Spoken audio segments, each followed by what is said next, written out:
To follow on from my previous video, a bit of a rant about the disparity really between men and women, and the fact that women are quite self-entitled. They expect to take everything off men. I just want to talk about something else that it correlates, you know. It's just, there's a lot of men that are going to decide to be single, and that's just the way it is. You think to yourself, I could build all this, and then I can get in this situation. They take everything. So what's the point? What's the point of going through all that heartache and then actually lose everything you've acquired? It doesn't make sense, does it? So that's why a lot of people are being single. So what's going to happen is a lot of women are going to wonder where all the guys are, and the only guys left are going to be the absolute assholes. And then you're going to say every guy's an asshole. It's like, no, every guy available is an asshole, you know, who hasn't already invested in themselves. That's the problem. Those that actually truly love themselves will keep themselves single, won't they? And they'll just keep themselves at home, and just they'll invest in themselves. And that's where it's going. The other thing I want to talk about is the fact that I've seen content on this, and like I say, my daughter's seen it firsthand too. She's seen me like rise from the ashes, lift myself up, believe in myself. And I haven't rushed into a relationship. I've been single for 7-8 years. So 7-8 years. It was May 2017 when the shit hit the fan. Actually, it's probably April. I think it was at the end of April. Before family court and before the chaos that ensued with that. But yeah, I've been single the whole time. I haven't rushed into a relationship. I'm only interested in being with someone who's worth my time, really, who's someone I value. I'm not interested in chaos. I've had enough chaos in my life. I don't need to attract that anymore. I don't owe anyone anything. I think that's the part you got to take from it too. Is like, some people go, well, you're a bit up yourself. I don't give a shit how people perceive it, because I don't owe you anything. You don't just no one gets an entitlement to me and say, oh, well, you should be available. Why should I be available? Why should anyone make themselves available? If they want to spend their life just investing in themselves, they have every right to, don't they? So just because someone's maybe attracted, or they think this and they think that, that's irrelevant. If I choose to live my life single for the rest of my life, I can do that. You know, if it's a waste, it's a waste. Who gives a shit? You know, no one can take off me if I do that. So the point really there is, videos have come up, they've surfaced quite recently, like a few, and it's been where it's like young women, let's say females, like so maybe they vary in age up to maybe their late 20s, where they've witnessed their dads go through a breakup, a loss, and they've had to rebuild themselves. So they've lost the home and they've lost all their possessions, so they've got accommodation. I've seen videos like this and it's unreal, and you can see how upset the children are, you know, no matter how their age. They're witnessing their dad being mistreated, because life should be fair. It should be evenly split, but most women get spiteful. It's life. You know, again, men can get spiteful too. But what I'm seeing is that the daughters especially, they're witnessing their fathers struggle after. And I think that's gonna create a profound change. Hopefully that'll create a change where they'll look on and recognize that shouldn't be happening, and then they will treat people respectfully in the future. So I'm hoping this generation is where it ends, where this self-entitlement and all this nonsense, we put an end to it finally, you know, because if you're seeing it firsthand, why would you repeat the cycles? I often talk about that, being a cycle breaker rather than repeat cycles. What's the point of it? So if you can see that a loved one is being mistreated, then maybe learn from that lesson and don't mistreat others yourself. So yeah, you know, it's heartbreaking, isn't it? You see it all the time. They lose everything, and then they've got to rebuild, and you can see it in them. Like, they literally have nothing. They're destroyed. Their soul destroyed. And eventually, hopefully, they'll regain their confidence in themselves, a passion for life, and then they will be open to new opportunities and experiences. But it doesn't mean for sure that they'll definitely end up in a relationship, because that's not the meaning. You don't have to be in a relationship to be fulfilled in life. You know, there's so many other areas. I think the problem is the level of trauma it creates. I'm not single for this long because I feel traumatized. I feel because I have a lot of self-confidence in myself, where my standards are that high that I'm not interested in just anybody. I'm just not interested in that. So it takes a rare person to make me want to jump into a situation, but for the right one I will, you know. So I haven't given up on love. I've given up on toxicity. That's quite a big difference there. And like I say, I think there's a lot of other guys that are similar like this. They've been through enough. And I think, again, I don't want it all to be about men and women are terrible, because I see it on the other side too. So believe me, I do see people I see some incredible women, and you can see they're raising their children on their own, and they've got their morals intact too. They don't want a toxic person with them either. So they've set their standards high. And I think that's really empowering too, that both genders are on a similar sort of wavelength. But I think it's quite sad, the level of toxicity in as well. Another thing come up to mind, really, I was talking to my mum. You know, we all have our own opinions on things. And she said, well, some of the costs, you know, like when in the other video I said about some guys are losing half their wages and stuff to make to payments to their ex-partners who just keep leeching off them. And then the guy's struggling. And then she said, well, maybe it's a maintenance payment. I said, yeah, but where do you draw the line on maintenance payments? This is where I don't understand. Whatever someone makes doesn't mean you're entitled to the same quality of life. I know you might argue it's not fair, but it's not about what's fair. It's like what's right. That's where I get a little bit like pissy, to be honest, because this isn't favouring one side or the other. It's just about being normal. It's just ridiculous. It's up to us to build our own life. It's up to take responsibility of the life we have. So if you want more, you're going to have to do something to earn more. It's like you're literally going to have to get off your ass to an extent. Now, I understand both sides of this. If you've got kids, you're working out opportunities are less, blah, blah, blah. But then that's the sacrifice you make when you have kids. And if you decide to keep them with you. Again, we established in the previous video that I would have my daughter, no questions asked. I don't care how hard my life is. If I have to be financially destitute for much of her life, then I'll take that. I'll take that. I don't care about money. I don't give a shit. But the concept is that the life you want is the life you have. You know, if you've got to build it yourself. So there's sacrifice. If you want this, then you're going to have to understand you don't have the capacity to earn that. It's not mean someone else has to fill the gap for you.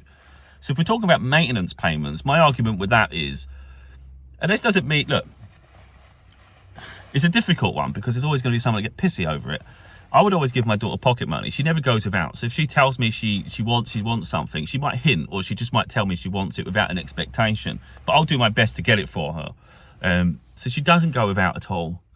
But that's who I am. I don't want her to go without. She's my life. But that doesn't mean other people should feel they have to, though. If you know, we should be free. So, for instance, let's say maintenance payment should be, I don't have a clue. Look. Let's just say it's about, let's say £300 a month, because I think people exaggerate the living shit out of it. I had that in family call. They're like, well, it costs this, costs that. And I'm like, it doesn't cost all that though, does it? It doesn't make sense what you're saying to me. How much washing powder do I go through a week? And yet they'll make it sound like it costs a fortune to wash their clothes. It's that it doesn't cost a fortune to wash someone's clothes at all. So what are you talking about? Everything's inflated. The numbers don't add up. It's like they'll say the food shopping costs a lot more. No, it doesn't. If I'm on my own and I buy food, a lot of the time I have to throw it away because it's only me there and then it doesn't last. Whereas it's still the same packet if you had a child with you. You're just not throwing it away, they're eating it. So what are you talking about? Now, this isn't me trying to be cheap, it's being realistic. Numbers are inflated all the time. So if we're realistic, and let's say £300 a month is what is needed to clothe your children and provide them with basic quality of life. I'm not saying that's, look, I'm not saying it should end there. I think that's up to the parents, is what I'm saying.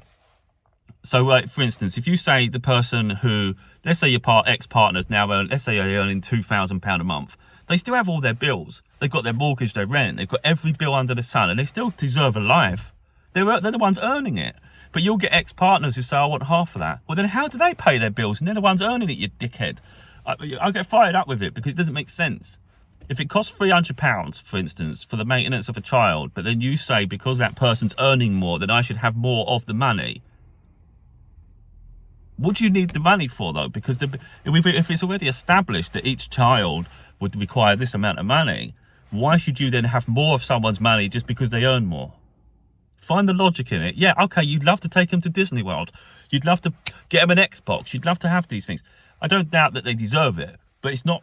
But you shouldn't be ordering it on someone's life to tell them they must do this and must do that, because effectively they just become a workhorse. And a lot of time we know full well it goes on takeaways and shit. I've seen it firsthand myself. Instead of cooking, you just keep getting a load of takeaways come through the door. You just buy a load of random shit at the shop. And it's like, that's not necessary, is it? Again, it's each personal preference. But I think what it does, it takes away the opportunity for someone to gift them things. Let's say the dad We do it in that sense. Let's say it's the dad that doesn't live with them, and they're more than willing to pay the £300 a month, and then, you know, they allow themselves a quality of life. And then what that does, that also allows them the freedom to gift if they choose to. Maybe they can surprise them with something really nice. But when you take all the resources away from them, they don't have the luxury to do that. So the children think, for instance, let's say the children don't see any of the fact that you're paying all this contribution. You spend time with them and they think you never give them anything. They think you're tired. It's like, that person's had all their resources taken. They can't do anything special with them. But it looks like mummy's got all the money. You know, I'm just saying, there should be a cap. I personally think there should just be an established cap, and it doesn't matter how much the other parent earns, because that's their own income. If you want more, you're going to have to earn more. I think it should be a basic principle, to be totally honest. I know this will go round in circles with people, because you know, I've seen it myself, where people, especially women, they go mental over it, like freaking piranha fish. It's like crazy. You put a little bit of meat in there and the piranha fish just goes. And I always think, God damn. The real problem is you get this covenant where it's like all the witches, they get together, and then they sort of build each other up and tell them, yeah, this is what it should be, this is what it should be. And then one guy comes along and they look like the freaking enemy. But then if you've got a load of guys talking, you'd start finding out, yeah, I've been through that, and they get it. And then there'll be other people who have some females, whether it's their daughter, whether it's daughters or whether it's people they know. They've seen the struggle the guy's been through, and then see how is it fair? How is it fair? Why should someone have to work their arse off and still struggle to pay their bills? That doesn't make sense to me. It's not that, because the point is, if they're paying, let's say they're paying towards their child in whatever way that is, they're still contributing. It's that entitlement to people all the time. And a lot of the time, it's a way to dig at someone and destroy their life. That's what it comes down to for the most part. It's a way to just stop that person growing and being happy, because that's what people want. And it is women. I'm sorry. I don't care. I don't care if people think I'm sexist or what. I just don't give a shit. I don't give a shit about much in life in the way people think of me at all, to be honest. And there's always going to be things that grind on people, you know. But women in general, they do like that. They like to have something, and they like the other person to be suffering, because they don't want them to be doing better than them. But also, one of the main things is they like to keep their options open. If this doesn't work out, I can always bring them back. You know, guys are getting to the point where you don't want that shit anymore, you know. Like, it goes full circle round, where other people are hearing the stories and they're witnessing it themselves, and they're saying, I want to just be single. I just want to be single because I can have the life I choose to have. Then I can have a holiday when I want. I can treat myself to things whenever I want. I don't have someone nagging at me. I can do what I want when I want. You don't have this fear constantly of someone betraying you, you know, and then someone looking to leech off you for the rest of your life and all this shit. It's like, my God, who needs that headache? Yeah, I mean, I know it goes down a negative path, but the point is, if not, who's going to talk about it? If you don't talk on these things, you're never going to hear it, you know. I think, like I say, I think when women get huddled around little covenants, you know, it's like crazy, because obviously they just G each other up and tell them it's acceptable. It's only acceptable to those that are completely taking off people all the time. You feel, again, it's that self-entitlement. You've got a load of people saying, yeah, we're self-entitled. Yeah, you are. You deserve that. We all deserve that. and then the guy's the asshole. And it's like, my God, man, why is this guy providing for you, though? Get off your ass and do it yourself. It's like, what are you talking about? And like I said, the pool's getting smaller. You're going to find that there's no guys available. You'll think, oh, all the guys are taken. No, they ain't. They're sitting at home. They're sitting home, they're chilling, or they're just doing whatever they want to do when they want to do it. Most ain't taken. They're just choosing not to be taken anymore. And that's the thing you're building towards. So guess what? You're going to go down the pub. You're going to meet an arsehole, because, let's be honest, and this is the thing that people don't realise, is you could argue, like, why is there no good guys here? Because most good guys are not toxic. You know, most good guys are not destroying their bodies. So where are you meeting these people? In the places where you destroy your bodies, destroy your minds. So you expect to meet someone really nice in the pub. So you want to meet an alcoholic. No, I just wanted to meet him at the pub. And then you meet him, and then you wonder why they drink all the time. It's like, that's where you met them, though, isn't it? How can you be so surprised? Don't be stupid. And that's the thing. People want to change people all the time. They want to try and dominate and change their lifestyles. So if you meet someone there, you then blame them for being this and that. It's like, yeah, but that's where you met them. Why are you expecting something different from someone? But yeah, it goes full circle, of course. But me personally, I'm happy to be alone. I'm happy to be single until the right person comes along. And then, and then we build a life together, you know. But these things I talk about doesn't mean, again, I keep saying it, it's not every single person, and there's people that have been through enough to see it themselves, so they're not looking to repeat that cycle, you know. But again, there's some people that I think have just been, say conditioned, but I think some people just like freaking, you know, they just see an opportunity. You see it, the gold diggers, you got like a 26-year-old woman with an 80-year-old man. Do we really think it's love? You know, come on. I mean, in some rare 1% circumstance perhaps, which is mental. Yeah, but I don't think that at all. I think most of the time it's like people attach themselves to opportunity, and sometimes they see a financial transaction, and you shouldn't be looking at your children as a financial transaction. That's the point, isn't it? When you start to get to that level, that's when things just go awry anyway. Because once you've attached a financial number to your children, you now lost the sight of reality, really, and the relationship between parents. It's, you know, I see that as well. Like, I'm not letting them see their parent until they've paid me my money. It's like, my God, now you're holding them hostage. They're being held to ransom. Where does this end? Where does this end? Like I say, if you feel like your life's being burdened and you're not happy, it's like, well, do something about it then. If you can't handle having children, then give them to the other party, because you'll probably find a lot of the dads would be more than willing to take the children and not ask a penny in return, and they'll take the burden of that. So what does that say? You can't keep acting like it's harder, because that's what, and again, I hate this being anti-women, but it's just the way it is at the moment. It's the way society is bent in this direction, you know. So it's just a lot of women that feel that they can't do anything because they've got the children. But how the hell is it any different for the guy who can manage it, you know? So why can the guy manage it, but the woman can't for the most part? And again, not all women, because like I said, I've seen some incredible mothers who are single. But it just goes full circle. And like I said, I've seen a lot of people where they're witnessing their fathers struggling and they're not happy. Like I saw one where the guy, you know, he lost everything and he's struggling, and you know, he's trying to get his life back together. And someone commented in the video and they said, did the mum take everything? And they said, and the daughter's like, yeah. And then they said, well, she sounds like horrible, like really mean and selfish. And she said she is. And I thought, even she's saying that about her own bloody mother, you know? This isn't a case of like just being toxically attacking anybody. It's just an awareness, you know? And it's like, and like I say, I always get this with people in my life. I wouldn't say that, or don't talk about that, or you shouldn't be upsetting them. It's like, I'm not here to sort of coddle people. I don't give a shit if I upset anybody. I'm not here for that. You can't instigate change if you have your hands tied behind your back and your mouth taped all the time. I don't give a shit even if it's people close to me. I'll talk upon it. Even if it's about me, I'll talk upon it. I'm here to instigate change, and change only happens by talking upon things and bringing it to the light. If we keep scared of other people's reactions, you never bloody say or do anything. It's crazy. So if you don't like it, either turn a blind eye to it and just ignore it, or do something about it and start actually improving life and those around you. I often say that if you're in a situation where you're separating, you've got kids involved, be adult about it. Literally sit down and actually have even if it's a complicated conversation, but be fair about it. Put your kids front and center and think about the life you want them to have. And how balanced you want it, you know? Having infighting isn't going to do you any good. You know, you don't have to be together, like, around each other all the time. You can drop off at the door and just try to keep it as distant as possible if you want, where the kids go to the door and the other parent just receives them. You don't even have to have interactions for the most part. You can avoid that if you really need to. You know, but I think be fair about the possessions. You know, okay, it's not nice to lose things around the home, but then is it fair for someone else to start with nothing? We all know how hard it is to start at the bottom, so why not be fair about it and split some things and recognise, okay, I'm going to have to replace some of these things, but it's not ideal, but I can do that.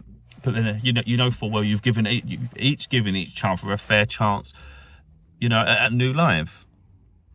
And I just think little things like that, and I think that's where it should be. The kids should just see a balanced separation, you know, where they just understand you've gone your different ways, but you continue to love them and they're the priority, and it's not this massive battle all the freaking time. When you see one parent's really struggling, it's just that's not fair for any child to witness, you know.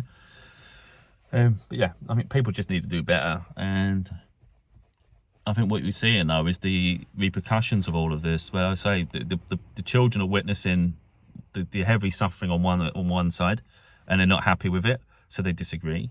But then you're also seeing a complete gender decide to keep to themselves. Now again, this goes both ways. So like I say, I can't keep saying this enough. I'm seeing a lot of women too, especially young females, who are just not dating, because they consider guys toxic or they don't like them. And it's like, I get it too, you know, it swings both ways. There's a lot of guys that are absolute assholes. No respect for women and things. This isn't me not having respect for women. This is me talking about the disparity between justice, because I think family court, for starters, is a pile of shit, and the whole legal system is an absolute mess.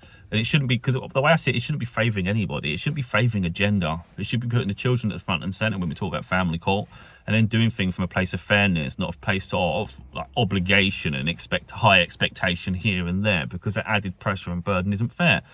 Everything should just be done evenly and fair, you know. And like, for instance, if someone gets a new job and they're earning more, then it shouldn't change anything. It's like, whatever the structure is in place, it should be that. It shouldn't be percentages and shit. That's outrageous. That's mental. It doesn't make sense. It should be your choice as what inheritance you give someone. So let's say, for instance, because this is where I'm getting at. Let's say it's £300 each for a child to be cared for, like in terms of like maintenance. And you could argue, okay, it should be higher, it should be like, whatever. Let's just say it's £300 though, and you know full well they're looked after, they're not going without, they're capable of being cared for. They have a decent life. Now, as a parent, of course, I'd love my daughter to have the best life, so that's me. If you're a parent that doesn't really want to be a parent, and I get it, some people don't, it's not their obligation to give them a life of luxury. As long as you had a decent upbringing, that's what it is, and it's up to you to build your life after that in the future. But it's not for someone to give you privilege all the way through just because they have privilege. So let's say it turns out your father was a millionaire, and the courts are now looking at it as a percentage thing, and they say, right, you should be giving them $100,000 a year, whatever. I don't know what that works out. Let's £10,000 a month. Let's say it's 10. Now you should be paying £10,000 a month maintenance. Why? Why should they need that amount? Now, you could argue that's fair. I don't think that's fair at all. I think it's ridiculous. I think, because again, it should be a median. It should just be a set amount that is required. I'm not saying that person's a nice person, but it just seems ridiculous that depending on your income, depends how much goes towards the children's upbringing and things. And then there may be the children going to private school and things. It's like, yeah, but what? They didn't need none of that shit though, did they? And just because someone else has a higher ranking life in terms of like privilege and things, doesn't mean it extends backwards. Like, I just think it's mental. Yeah, there'll be different. I know there'll be different arguments to that, and I get it. I get both sides of the coin with that. You know, some people say, well, if that person's got that, they can afford it. It's not the point, though, to me. Whether someone can afford or not is irrelevant, because they're the ones that built it.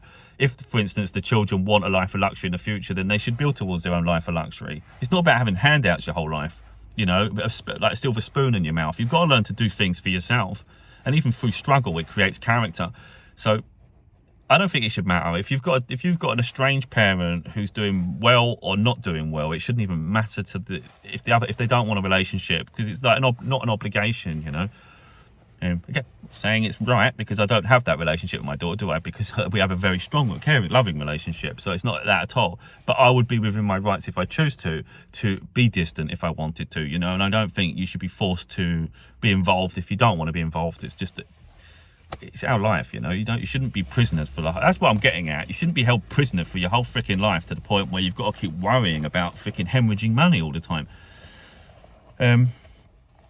Yeah, because we all know, look, let's be honest, if you was giving £10,000 away on a regular basis, that's not going to the kids. That's going to the ex-partner who wants to just do what the hell they want with it. And I just think that's mental, because the ex-partner should be getting on with their life, not watching how much someone's earning. And then the other person has to hide their income so they don't get burdened by it. It's crazy. And then, of course, if you're a single person watching all this shit, you're going to go, I don't want a part of that. No way, I don't want to be part of that. I don't want that for me. And unfortunately, that's where life's going for a lot of people at the moment. There's a lot of single in both genders, to be honest. There's a lot of single women and a lot of single men. And you just got to look at why, and it makes sense why, doesn't it? I mean, we're seeing it. It's crazy. That's my little take on it.